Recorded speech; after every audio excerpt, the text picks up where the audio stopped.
Prezados médicos residentes e futuros médicos. Hoje começamos mais uma aula do curso Medicina Diagnóstica, Interação Clínico-Laboratorial. Sejam muito bem-vindos. A aula que se iniciará agora será sobre quando pensar e como investigar doenças autoimunes, ministrada pelo Dr. Wilton Santos. Wilton é médico do Grupo Sabin e reumatologista. Além disso, ele possui doutorado em reumatologia pela Universidade Federal de São Paulo, Unifesp, mestrado em Educação e Saúde pela Universidade de Maastricht, FEPEX, e é docente e reumatologista no curso de Medicina da Fundação de Ensino e Pesquisa em Ciências da Saúde e Escola Superior de Ciências da Saúde do Distrito Federal. Além disso, antes de começarmos, gostaria de informar que todas as dúvidas podem ser enviadas pelo Q&A e ao final da aula elas serão respondidas. Também enviaremos o formulário de confirmação de presença no chat. Não se esqueçam que é necessário cumprir pelo menos 75% de presença para garantir seu certificado, hein? Sem mais delongas, Dr. Wilton, seja muito bem-vindo também. Fique à vontade para iniciar a sua aula. Boa noite, pessoal. Então, como a Mariana falou, meu nome é Wilton, eu sou reumatologista, eu sou consultor do Grupo Sabin na área de autoimunidade, autoanticorpos, e nós falaremos um pouco desse tema de quando pensar e como investigar doenças reumáticas. Aí eu coloquei reumáticas autoimunes, que é o foco da apresentação, seria as reumáticas autoimunes.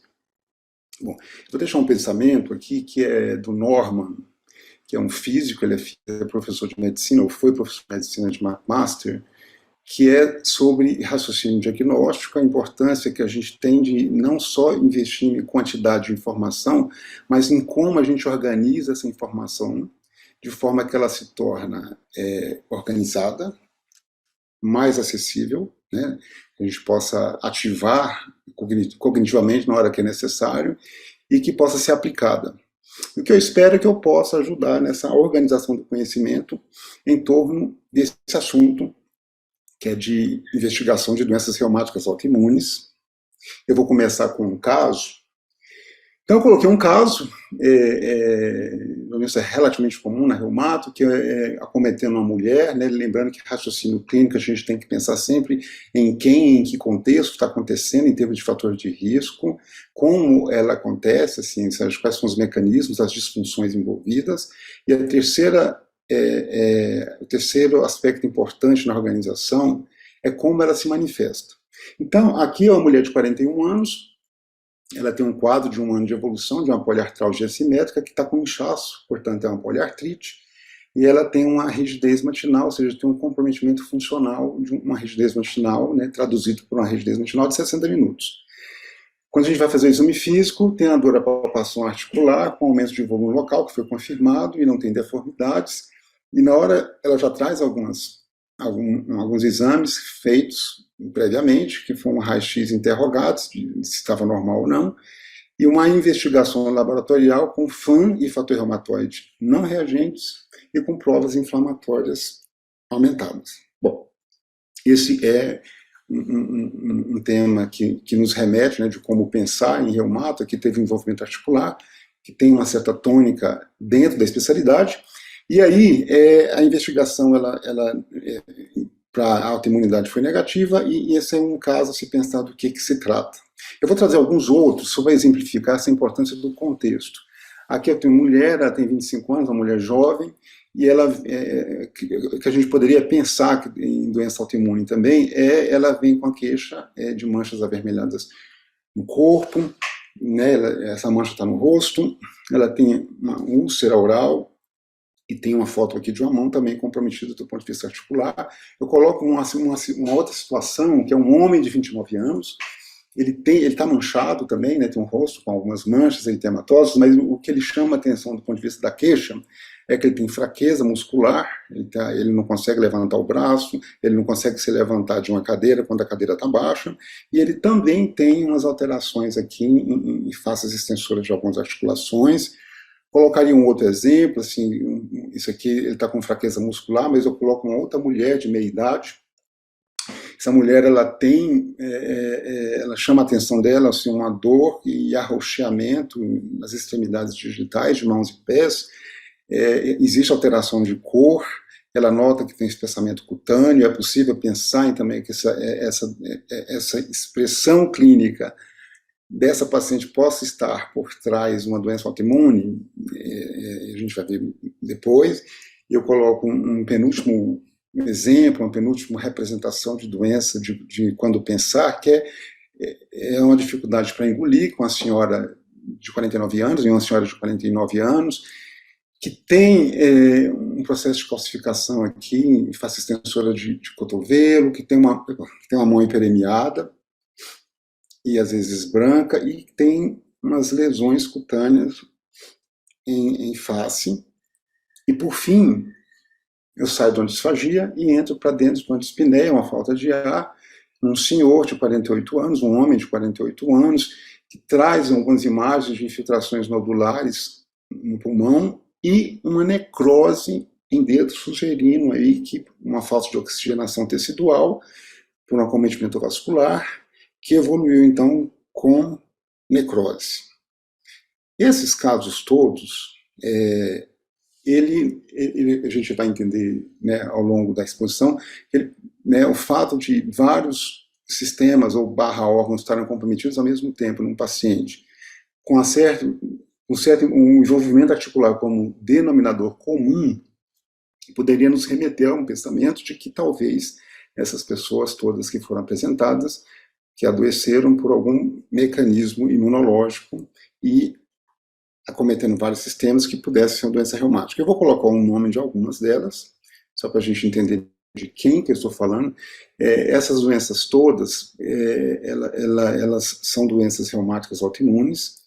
Eu estou falando de rótulos de diagnóstico, mas cada uma delas tem uma particularidade. A gente tem uma tendência a achar que durante a graduação, que todas elas são muito parecidas, que não dá para diferenciar, mas ela tem uma apresentação, alguma coisa diferencial. Eu coloquei aqui numa primeira descrição, o lúpus eritematoso sistêmico. A palavra a gente vai se apegar, por enquanto, do aspecto conceitual pelo nome da doença. Ela coloca sistêmico logo no nome, portanto, essa é uma das doenças mais sistêmicas que a gente tem. E ela coloca um outro adjetivo dentro do nome, que é o eritematoso, nos remetendo à pele, que faz muito jus à doença, porque o envolvimento cutâneo ele é muito dominante nessa doença. A gente vai ficar por aí. Por enquanto, é lógico que existem outros órgãos / sistemas possivelmente envolvidos, mas a gente vai deixar como tônica isso. Em segundo lugar, eu coloco uma palavra miosite, um rótulo de uma outra doença, que nos aponta para uma inflamação muscular. Eu posso traduzir isso como uma miopatia inflamatória. Essa miopatia inflamatória, ela tem inúmeras causas, é um diagnóstico sindrômico, mas eu vou pensar que talvez essa causa possa estar relacionada à doença reumática autoimune, se eu mostrar que existe um mecanismo imunológico subjacente aí, na fisiopatogênese da doença. Eu coloquei um outro nome. Então, obviamente, um paciente que temos, só voltando um pouco, miopatia inflamatória, ele vai ter uma queixa relacionada com isso, que é de força, perda de força, que seria a fraqueza. Eu coloquei um terceiro exemplo, uma esclerose sistêmica. Essa doença foi chamada de esclerodermia por muito tempo, apontando para a pele, como se tivesse uma esclerose da pele, uma esclerose cutânea. Eu posso chamar, então, de um espessamento cutâneo. Na medida que eu observo que não se restringe mais só a pele, esse esclerodermia ele não tem mais sentido de representar a doença, eu coloco um outro adjetivo que é sistêmica, porque ela costuma envolver outros órgãos.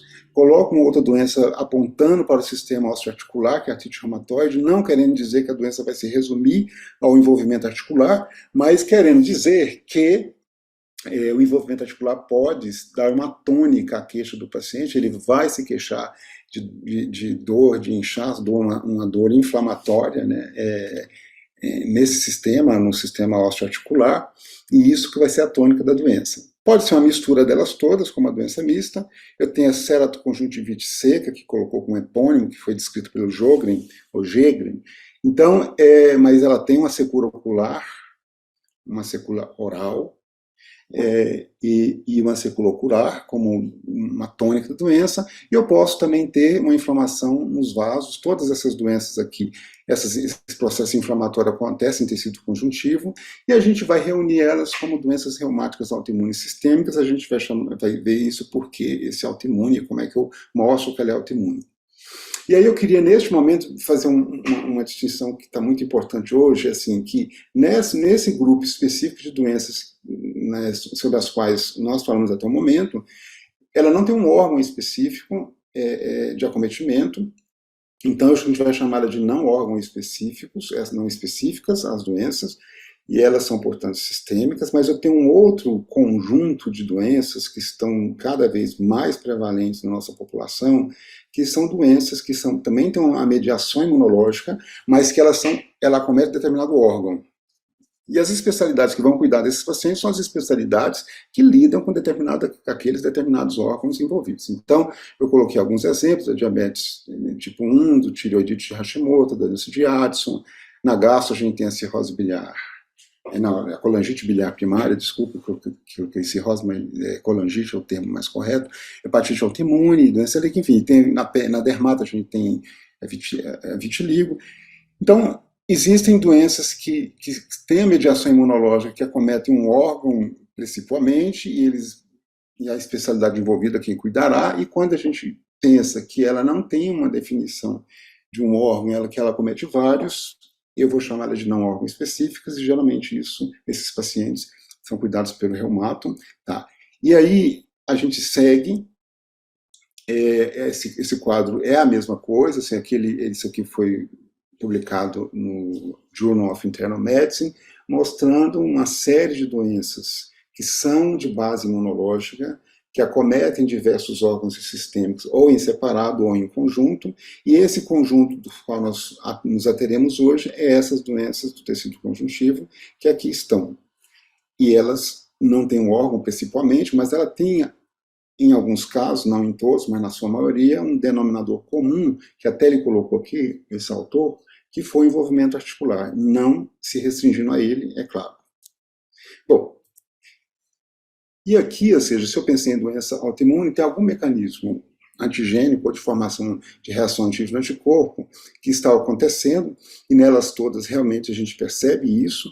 Então, na neuro eu tenho um conjunto de doenças assim, eu tenho um conjunto na dermato, eu tenho um conjunto na gastro, eu tenho um conjunto de doenças autoimunes na endócrino, e na reumato aqui a gente colocou alguns exemplos, e alguns exemplos de antígenos, de fontes de antigênicas que acabam por deflagrar a reação antígeno-anticorpo, e a pergunta que a gente faz é se esses anticorpos poderiam servir, do ponto de vista quando eu for investigar, como um biomarcador, ou um marcador de diagnóstico.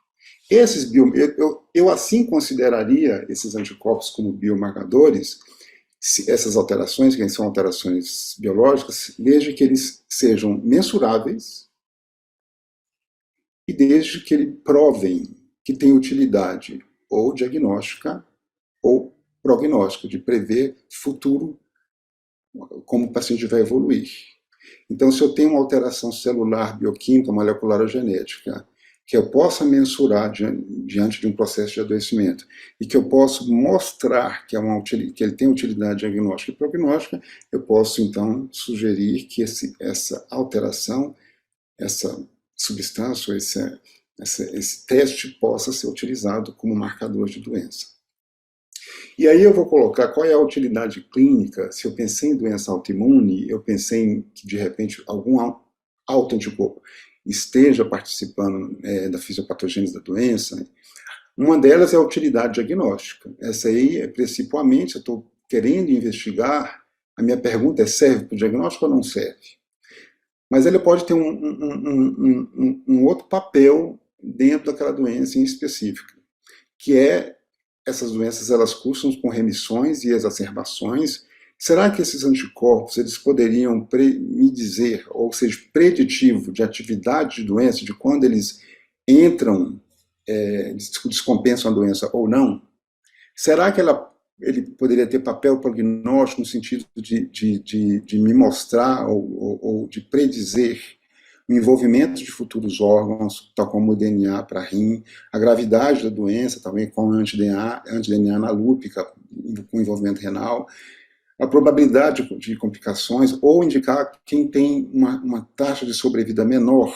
Então, são essas as possíveis utilidades que poderiam ter esses marcadores nesse subgrupo de pacientes sobre os quais estamos falando hoje. E aí a gente entra com a seguinte missiva, ou seja, a doença autoimune, ela vai ter como característica principal a produção de autoanticorpos. Então, se eu vejo uma alteração, né, o paciente tem febre, ele tem mancha no corpo, ele tem dor articular, ele pode ter uma doença infecciosa. O que vai nos aproximar, ou aproximar essa doença da reumatologia do ponto de vista de investigação, é eu, de repente, demonstrar que existe esse paciente, ele produz autoanticorpos, e esses autoanticorpos teriam um papel aí, o diagnóstico ou prognóstico. Essa seria a minha missão impossível. Então, por quê? Porque a característica dessas doenças é isso, a produção de autoanticorpos. E nesse caso, a avaliação laboratorial, então, ela vai responder essa pergunta, tem anticorpo ou não, mas geralmente, do ponto de vista de fisiopatogênese, essa reação antígeno-anticorpo, ela deflagra, então, uma reação inflamatória. Então, geralmente, essas doenças, além de imunológicas, autoimunes, elas são doenças inflamatórias. E o paciente, então, o processo inflamatório, ou a inflamação, ela tem um papel importante no dano tecidual causado, dano sistêmico, dano tecidual ocasionado pela doença. E, obviamente, se eu tenho um dano, né, tecidual, eu vou ter, então, também uma perda funcional possível de acontecer. E cabe a mim, enquanto médico, enquanto cuidando do paciente, é ver se houve ou não déficit funcional em função desse processo inflamatório que foi ocasionado pela produção de autoanticorpos nesse paciente no qual está sendo investigado. Bom, feito isso, então, assim, eu pensei, vou investigar porque eu pensei em doença autoimune, e o que eu vou pedir então? Eu vou pedir alguma prova imunológica, algum teste imunológico relacionado a a detecção de autoanticorpos. Eu posso ver também, se uma vez que eu penso que esses pacientes possam estar inflamados, se existe, como regra aí, né, como base, pensando na fisiopatogênese, atividade inflamatória aumentada. Lembrando que tanto uma quanto outra pode ter importância diagnóstica e prognóstica, a gente vai seguir adiante. Então, a autoimunidade e investigação, a primeira pergunta que eu faço na minha cabeça é assim, será que essas alterações, essa disfagia, esse déficit de força muscular, etc., teria alguma doença autoimune por trás? Então, fiz a pergunta. Para responder essa pergunta, aí vem assim, tem autoanticorpo? Segunda pergunta que vem na sequência. A terceira pergunta que vem na sequência, se tem, quais são? Porque assim, não basta a gente responder que tem, parece que sim, mas a gente tem que também avançar um pouco nessa ideia, né, nessa busca, e tentar entender especificamente quais são, por quê? Porque existem testes diferentes para anticorpos também diferentes. E aí eu preciso ser um pouco mais específico na minha ação na hora que eu vou tomar a decisão. Então, feito isso, eu preciso lembrar que se a resposta a essa pergunta, se existe autoanticorpos, é feito com o exame que entra aqui dentro, que é o exame anticorpo anticélula, que não diz qual é o anticorpo que é, mas diz que o paciente, seu soro, tem alguma coisa que reconhece alguma molécula dentro da célula. Essa molécula pode estar no núcleo, aí eu vou chamar de fator antinuclear ou anticorpo antinúcleo, mas esse anticorpo pode reconhecer qualquer estrutura intracelular. Ele pode estar, do ponto de vista topográfico, no citoplasma, pode estar no núcleo, pode estar no nucleolo, pode estar na membrana. Então, esse nome FAN, ele já não fica tão adequado assim, ele foi adequado até determinado momento, onde se pensava, onde se valorizava muito o núcleo como fonte antigênica para uma série de doenças, mas depois a gente viu que não se resume a núcleo. Como faz para tirar esse nome, aí é o grande desafio que a especialidade está tendo de mudar esse nome. Porque se o paciente tem anticorpo anticitoplasma, eu falo que o FAN dele é positivo ou não é positivo. E a gente entende que sim, que é positivo. mesmo sendo no citoplasma. Então, é um anticorpo anticélula. Aos poucos, a gente vai reorganizando, então, esse conceito e avançando nessa mudança de nomenclatura.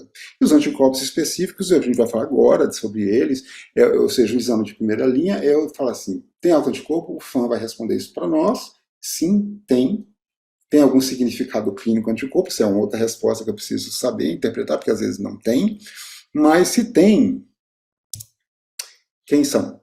Né? Aí eu teria que, novamente, envolve investimento, né? Investimento de dinheiro, porque eu preciso, se eu quiser saber, eu preciso ter alguma direcionalidade do que eu vou pedir, porque eu não posso pedir absolutamente tudo que existe de anticorpo específico. Eu tenho que ter uma direcionalidade que vai ser guiado pelo meu quadro clínico.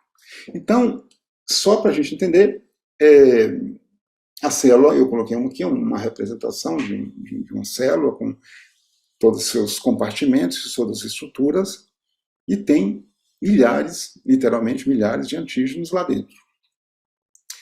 As pessoas que são acometidas de doenças autoimunes, elas vão fazer anticorpos contra determinados constituintes celulares. Atualmente, assim, o FAM, um FAM dirigido contra constituintes celulares diferentes, na hora que olha pela fluorescência, tem padrões diferentes. Né? Então, anticorpos diferentes dão padrões de fluorescência no exame de FAM também diferentes. E atualmente a nossa Sociedade Brasileira de Reumato reconhece 34 padrões diferentes de FAM que atrás desses padrões a gente acredita que tenha, né, que possa estar anticorpos também diferentes. Então, no pensamento assim, de doença imunológica, doença autoimune, o FAM, que é o anticorpo anticélula, ele é o exame mais pedido hoje em dia, e ele é um momento de triagem que vai responder aquela pergunta inicial: tem anticorpo ou não tem anticorpo? Bom, mas aí como é que eu avanço na interpretação? Então fica essa outra mensagem, assim, pensei, pedi então alguma prova de triagem de autoanticorpos. Mas na hora que eu for interpretar o resultado do exame, naquele processo, no meu processo de investigação, eu vou ter que olhar duas coisas que virão ali no meu laudo, ali do SEIME. Eu vou ter que ver o título e o padrão. Isso importa? Importa muito. Né? Claro que a técnica também importa, porque você pode usar o anticorpo do jeito que você quiser. Mas aqui a gente está falando de fluorescência, eu não vou colocar técnica aqui neste momento, mesmo porque já entramos em um consenso que faremos fluorescência por enquanto. Então, quando eu falo em FAM, eu falo em fluorescência, então eu falo em ELISA. Então, eu vou olhar para o título e eu vou olhar para o padrão. Já existe evidência científica de que esses dois elementos são importantes? Sim, existe. E aí sim a interpretação depende de como eu administro meu conhecimento sobre essas duas propriedades do FAM. Então tá, eu preciso do título, por quê? Primeiro eu vou classificar o título em baixo, em moderado e em alto, lembrando que as chances de doença elas aumentam à medida que a alteração de qualquer exame laboratorial também aumenta. Isso não é uma coisa linear e não vale para todas as situações, mas isso é uma regra geral. Quanto mais alterado, provavelmente mais chance de doença eu tenho. Então, títulos baixos geralmente são mais difíceis, não são proibitivos, os pacientes não têm direito de ter título baixo, mas em geral eles são menos significativos do ponto de vista clínico. E aqui um trabalho clássico do Tan, lá de San Diego, que a gente reproduz esse trabalho, e esse trabalho ele dá mais ou menos as mesmas informações. O FAM, durante muitos anos, foi liberado no título de 1 para 40. Obviamente, com o substrato atual, esse 1 para 40 não significa absolutamente nada, na medida em que 30% da população sadia, que é a população que não tem queixa, ele tem o FAM positivo. Quando chegam para 80, é o que o laboratório habitualmente ele libera. Eu só faria uma ressalva neste momento, assim, que a gente precisa saber que 1 para 80, embora as pessoas fiquem desesperadas, quando recebem FAM, reagente, 1 para 80, etc., a gente precisa, quem pediu, precisa pelo menos informar que 12 a 13% da nossa população, isso aqui foi feito em outra população, que vivia Europa e Estados Unidos, mas a gente já reproduziu isso aqui, 12 a 13% da nossa população sadia, indivíduos sadios, eles também têm FAM, ou seja, de cada 10 que eu vejo, provavelmente 1 ou 2 terão FAM positivo e não terão absolutamente nada. Ele passa a ter essa setinha vermelha, que ele passa a ter significado, do ponto de vista clínico, quando eu tenho títulos maiores ou igual a 1 para 160. Essa é a mensagem. Acima de 1 para 160, maior ou igual a 1 para 160, eu começo então a ter mais relevância clínica. O que não significa que alguém com 80, que tem queixa clínica, né, que você acha significativo aí do ponto de vista clínico, você vai deixar falar que não tem problema nenhum, não. Você vai repetir depois. Então, feito isso, essa primeira mensagem, que eu acho que é importante ficar. A segunda mensagem é nossa árvore, essa árvore que é a árvore do consenso brasileiro, lembrando que o consenso brasileiro, ele deu origem ao internacional, não foi o inverso. A gente começou a fazer consensos brasileiros de FAM em 2000, em 2014 o consenso internacional veio e foi sediado em São Paulo, em função da trajetória que a sociedade brasileira tinha, de já estar em curso os nossos consensos. Então, hoje está muito difícil a interpretação do FAM por essa inúmera quantidade de padrões. Então, fica realmente muito difícil. Aí eu deixei aqui do lado para vocês. Estou com dúvida do que fazer com esse padrão. Você pode entrar no AnaPatterns, que é esse .org que está aqui. O Wilson Cruvinel, o Dr. Wilson Cruvinel, lá da PUC de Goiás, aqui de Goiânia, ele levou o know-how que a gente tinha aqui, né, de fazer essas árvores. Essa árvore é muito parecida com a que o Brasil sempre teve, deu o segundo consenso, que foi em 2000, o primeiro consenso foi em 2000, mas acho que em seguida, em 2003, a gente fez outro, já tínhamos uma árvore parecida com essa. O internacional, ele adotou uma árvore muito parecida. Estou com dúvida, lá tem relevância clínica, tem tudo sobre padrão, é só entrar, é a primeira coisa que você coloca no Google, de AnaPatterns, aquele primeiro que vem já é esse que foi elaborado pelo pessoal da Católica de Goiânia, e é o que o mundo inteiro usa, e tem em várias línguas, inclusive português Brasil. Então, isso aí, eu quero interpretar, não sei o que significa. Veio um pontilhado fino denso, o que significa isso? Aí vai estar lá, é impossível ficar decorando tudo isso. E a outra coisa é por que o padrão, essa árvore toda, é importante, a gente continua insistindo. Porque o trabalho do Henrique Maris, lá da Unifesp, que foi publicado no Artrais, é super difícil publicar no Artrais, mas ele publicou em 2010 a tese dele, que foi sobre padrões de FAM, e também sobre título, mostrando que o título importa e que o padrão importa. E ele mostrou também que alguns padrões estão ligados a doenças reumáticas autoimunes e outros padrões não estão. E aqui na tese dele, ele colocou evidência de autoimunidade ali em cima, e ele mostra que o pontilhado grosso homogêneo nucleolar, que são esses 3 primeiros aqui, tem uma associação com doença reumática um pouco mais clara e um pouco mais forte, mais robusta do que outros padrões.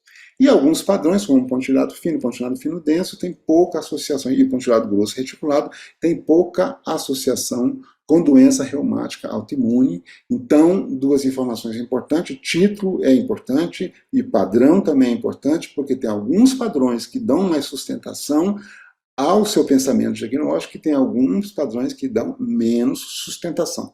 Então, eu vou olhar para o título e vou olhar para o padrão. O que está acontecendo com o FAM, que eu falei que ele é o exame mais pedido, é porque essa figura deixa muito claro isso, que isso aqui do Bossuet, do Xavier Bossuet, que fez isso, esse desenho. Eu não coloquei o artigo dele aqui, mas enfim. Na década de 60, quem pedia FAM era reumatologista e imunologista clínico. E hoje a gente vai ver isso também no trabalho que o Sabin fez, que várias especialidades pedem, porque, na verdade, o pensamento sobre doença autoimune existe em todas as áreas. E ver se o paciente tem ou não tem anticorpo anticélula, no sentido de fazer uma distinção, se aquilo é essencialmente daquela área, só da dermato, ou se ele tem alguma outra possibilidade de evoluir sistemicamente, eles pedem o FAM. Como todo mundo tem pedido FAM, os padrões mudaram, porque antigamente era a gente só quem pedia era reumato, a gente começa a ver padrões diferentes, porque a onco pede, todo mundo pede, e aí começa a ter uma dificuldade também de interpretar, que muitos pedem, mas não conseguem interpretar. E hoje, no consultório de reumato, há muito paciente que vem, muito mais porque o FAM foi positivo do que propriamente tem uma clínica de doença autoimune. Então, aqui fica a razão de porque tanto tem, a gente vai mostrar isso agora, que a gente acabou de colocar, de publicar agora em agosto, aqui no Advancing Rheumatology, esse trabalho, que foi, na verdade, o foco desse trabalho é ver a influência de alguns dados demográficos e da especialidade na detecção do FAM, nos resultados do FAM. Então, esse trabalho está disponível, quem quiser baixar e ler na íntegra, está disponível neste link que está aqui, né, vocês podem fotografar e lerem, que ele ficou muito interessante. A gente trabalhou com 54.990 amostras de pacientes diferentes. Esses pacientes, a gente viu quem que encomendou o exame, né, e foi feito aqui, não sei qual foi a especialidade que mandou. Lembrando que o autoanticorpo, ele tem uma diferença entre os gêneros, a mulher tem muito mais autoanticorpo do que o homem, e isso fica muito claro aqui, né, a gente tem uma diferença significativa de positividade entre os gêneros, sexo feminino e sexo masculino. A mulher tem muito mais FAM positivo do que o homem. E a outra coisa que a gente mostrou é que a reumato já não é mais a especialidade que pede mais FAM, muito pelo contrário, existem inúmeros outros especialidades que pedem FAM hoje em dia. A reumato é responsável por cerca de 10%, 8% do pedido, é menos de 10% dos pedidos de FAM feitos no laboratório hoje em dia. Então, 92% dos FAMs que vêm, que são direcionados ao SABIN hoje, vêm de uma especialidade não reumatológica. E, obviamente, assim, a positividade que eles encontram é um pouco diferente também, que a gente viu também que ele continua mais positivo, os resultados mais positivos ainda dos pacientes referendados pelo reumatologista. A gente observou também algumas diferenças de padrões entre as especialidades. O significado disso é pouco claro, porque a gente não sabe o que essas pessoas que fizeram FAM têm do ponto de vista clínico. Mas é só essa ressalva que se faz. E a outra coisa que eu acho interessante é dizer o seguinte: tem muitos padrões, mas eu acho que numa rotina diária de FAM, por exemplo, de investigação de autoimunidade, pensei em doença autoimune e pedir FAM, eu coloquei alguns padrões que são muito frequentes na rotina diária e que respondem por mais de 70% dos resultados de FAM positivo que a gente trabalha no laboratório hoje em dia, ou seja, das 54.990 pessoas que fizeram esse teste, 11.470 foram positivos, 20% mais ou menos, portanto, mas lembrando que o pontilhado fino, que é esse AC4 aqui, que agora eles têm número, 40%, o pontilhado fino denso foi responsável por cerca de 20%, e um padrão que é reconhecido apenas aqui no Brasil, que é o quase homogêneo, por 11%. Então, eu acho que se você quer entender um pouco de interpretação de padrão, esses padrões que são muito frequentes, eles são mandatórios que você saiba mais ou menos, para que você possa orientar o paciente que veio com alguma suspeita ou não tinha suspeita, você queria descartar a possibilidade, e ele vê o exame, ele começa a pensar que ela acha que é lúpica, ela que é lúpus, etc., e faz uma equação de igualdade que a gente sabe que não é verdade. Lembrando que esse padrão pontilhado fino, que deu muito frequente na rotina diária, é ele também o mais frequente nos indivíduos normais. Então, essa tranquilidade, a gente, né, pensando que o paciente pode ter muita dificuldade de ter acesso ao reumatologista para tirar essa dúvida, isso, e se você puder passar alguma informação que tranquilize ele neste momento, seria muito interessante, ainda mais se ele não tiver clínica e o valor preditivo pré-teste do exame for baixo, você pode tranquilizar até que ele consiga ter, né, uma opinião ou conversar com o reumatologista para entender o resultado. Então, fica então esses 3 padrões, para depois entrar no site e dar uma checada do que o significado deles. Continuando, então, a gente volta nas nossas doenças, falei um pouco de FAM, e a gente, 1936, a gente vai falar então, ou seja, tem alguns testes que são mais específicos, eu estou falando agora não é mais de FAM, mas de anticorpos específicos de determinadas doenças. Então, aqui nesse lado direito, porque a gente tem pouco tempo, a gente tem alguns exames, tipo o anti-DNA, o FAM, anti-SM, que são critérios de classificação de lúpus, que se eu pensei que a paciente pudesse ter essa doença, eu tenho obrigatoriamente que pedir. Então, pensando na questão de biomarcador, por exemplo, o anti-RNP, que é um anticorpo específico, que é feito separadamente, é um outro teste, ele tem muito a ver com a doença mista do tecido conjuntivo, que na verdade foi muito definida ou separada das outras em função da positividade desse anticorpo, e esse anticorpo, fora desse contexto da doença mista, não tem significado diagnóstico nenhum, ele só tem significado diagnóstico nesse contexto, doença mista. O anti-Rho, o anti-LA, etc., que na síndrome de Jogren, o fator reumatoide, o anti-CCP, etc., que tem uma importância de classificatória, entra no critério classificatório da artrite reumatoide, que eu abreviei aqui como AR. Bom, e aí a gente tem alguns, assim como a gente tem alguns anticorpos que entram no critério de definição da doença, a gente tem alguns que não entram no critério, mas dão suporte à nossa hipótese. A gente pensou, eles vieram positivos, de repente referendou o nosso pensamento. Aqui tem um probleminha, porque as miopatias inflamatórias, as tRNA, o JO1, a RNA sintetase, entra no critério novo de 2017. Então esse slide está um pouquinho desatualizado. Bom, e aí a gente volta para aqueles casos, assim, a gente tinha uma mulher de 25 anos, lá no início da nossa fala, que nossa conversa, de 25 anos, a mulher jovem, ela está preocupada porque tem manchas no corpo, essa mancha está no rosto, tem um aspecto de uma asa de borboleta, e ela já entrou no Google, já viu que poderia ser lúpus, etc. Aí a gente entra com a questão, ela tem úlcera oral, aqui eu coloquei uma imagem de histopatologia de rim que pode alterar, e quanto mais precocemente a alteração, o prognóstico é pior, e ela tem articulação também comprometida. Então, esse sistema cutâneo tegumentar, ele é muito, muito frequentemente envolvido nessa doença, tanto que no nome dela tem o eritema que remete à pele mesmo. E ela tem envolvimento articular também, que 90% delas ou teve, ou tem, ou terão, porque é um sistema muito frequentemente envolvido. Se eu pensei, como que eu vou investigar? Aí entra aqueles que estão dando o critério, que minimamente a gente tem que saber. Então eu tenho que pegar o critério, e se eu estou começando nessa minha vida de clínica, etc., e quero entender um pouco essas doenças, recomendável que você saiba os critérios, porque eles apontam com uma certa sensibilidade, um bom grau de especificidade, a chance de você estar diante da doença ou não. E aí eu tenho alguns anticorpos específicos, além do anticorpo anticélula, que é o FAN.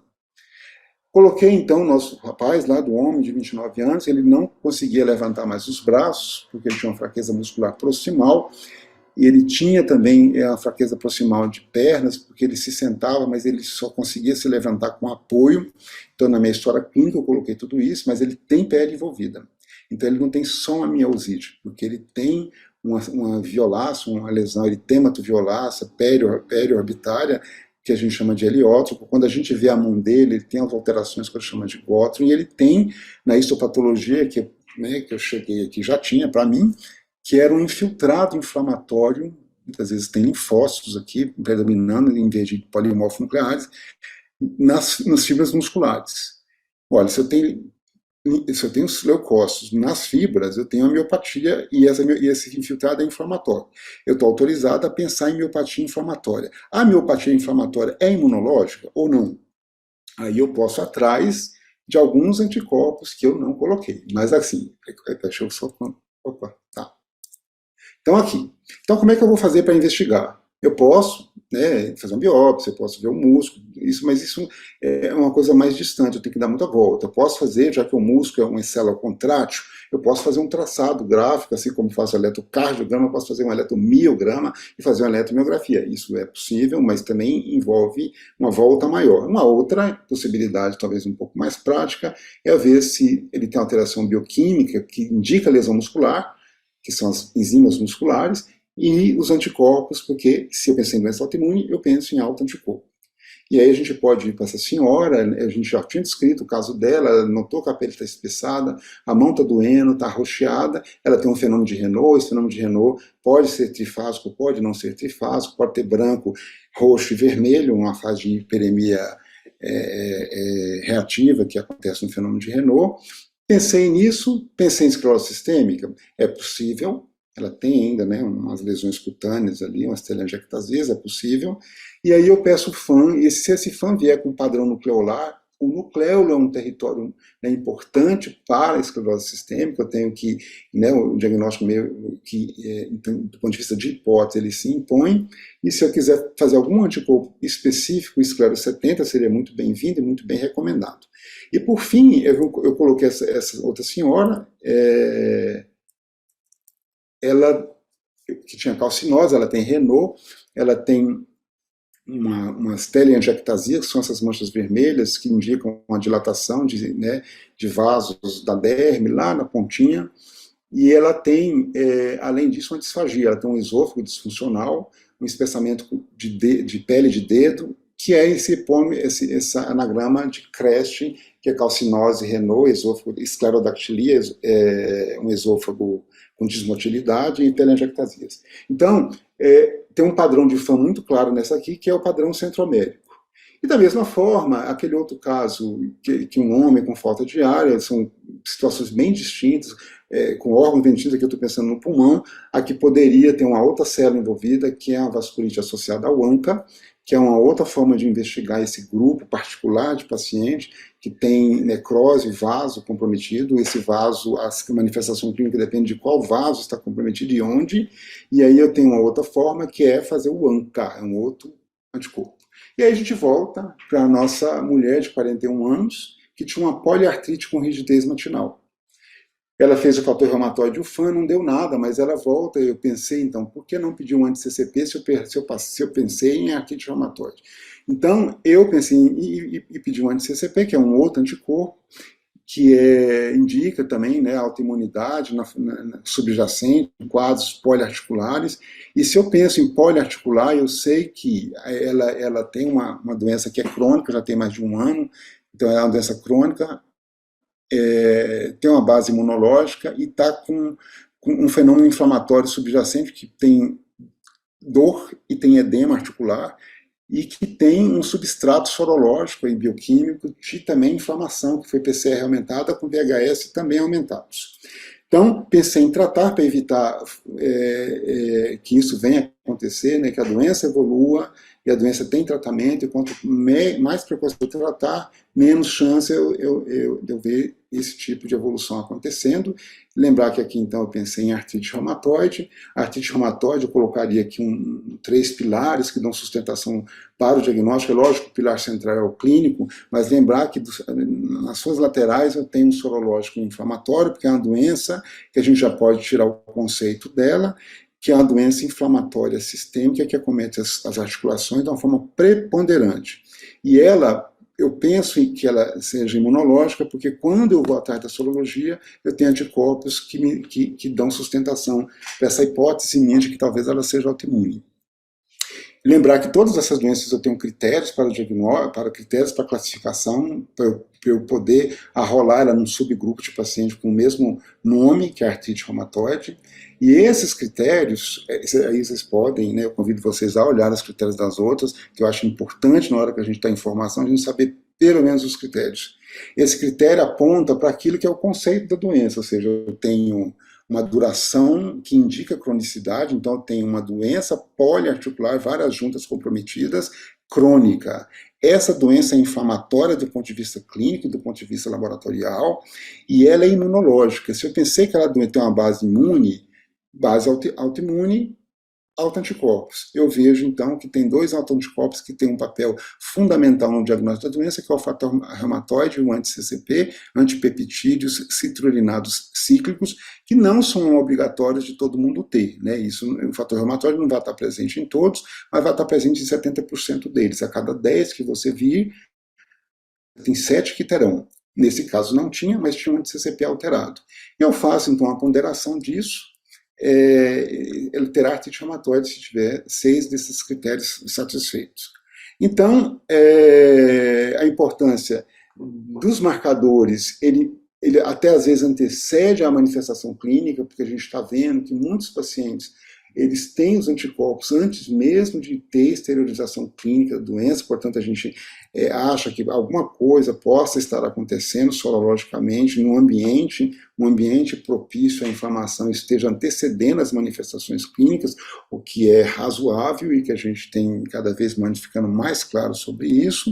Então, aquele teste que às vezes deu alto e que o paciente ainda não tem a manifestação, eu posso considerar a possibilidade que ele venha a ter e ficar ali com uma conduta um pouco mais vigilante, e lembrar que a reumato, existe todo esse mosaico de pacientes e de manifestações clínicas que tornam essas doenças, do ponto de vista de conceito, sistêmicas, com a multiplicidade de formas de apresentação, e que por trás dessas multiplicidades de formas de apresentação, eu pensei numa mediação imunológica, e essa mediação imunológica, na hora que eu penso em investigar, eu penso então demonstrar a presença de autoanticorpos, lembrando que essa multiplicidade de apresentação tem a ver com a nossa população, que tem também uma multiplicidade étnica muito grande, e a gente tem que fazer essa ponderação. Cada um vai ter uma doença, embora as doenças tenham os mesmos nomes, a sua expressão em cada um dessas pessoas, ela é diferente, cabe a mim singularizar esse processo de adoecimento, e era isso que eu tinha para falar com vocês. Eu agradeço aí a paciência de vocês em me ouvir, e vou me colocar à disposição para perguntas, caso vocês tenham alguma. É isso. E um pouco de Brasília aí para vocês.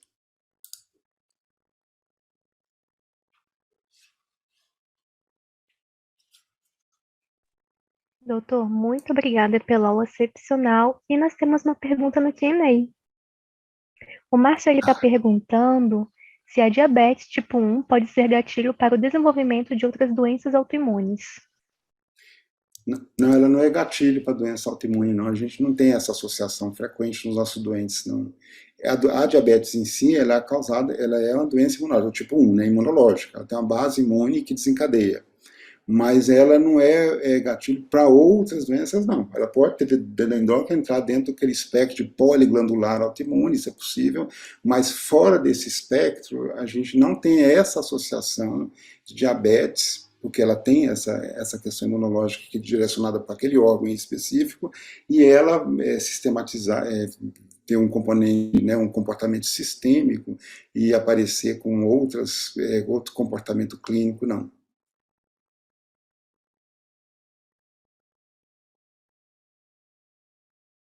Mais alguém?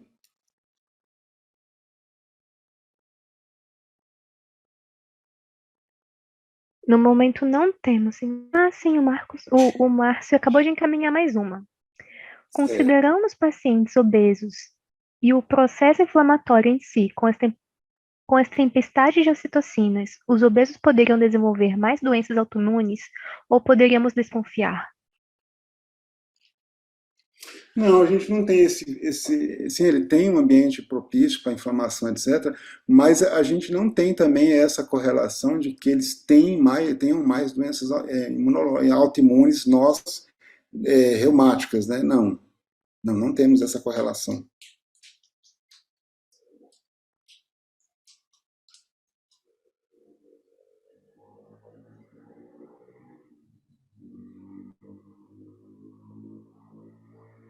O Márcio agradeceu pela resposta, doutor. No momento não temos mais perguntas, então gostaria de pedir por gentileza para que os participantes, se tiverem alguma pergunta a ser feita, para nos encaminhar isso no Q&A.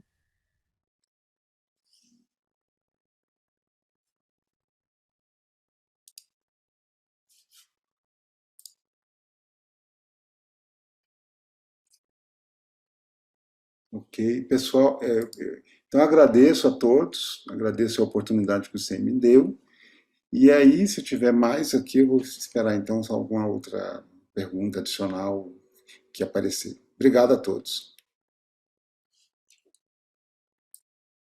Obrigada a você, doutor, pela aula de hoje.